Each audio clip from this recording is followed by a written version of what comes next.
Hello, we're gonna do a little walk around demonstration on this Hyundai Palisade.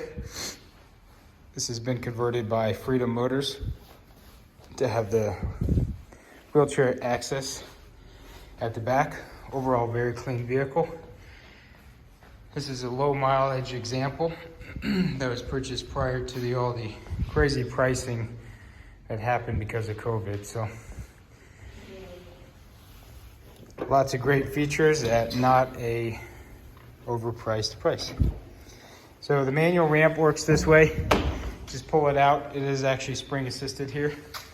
As you can see, it's all aluminum and it folds.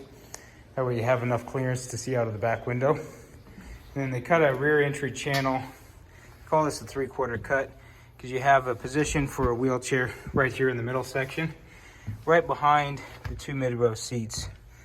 So Freedom actually took some Friedman seats and matched them to the interior of this car. So overall, the fit and finish is super nice. Matches the high quality Hyundai Palisade interior.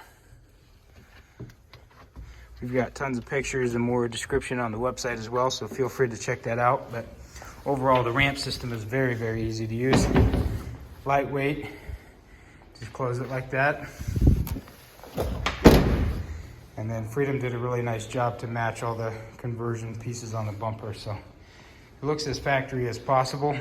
Most people don't realize it's wheelchair accessible until you start opening it up. Let us know if you have any other questions. Talk to you later. Thank you.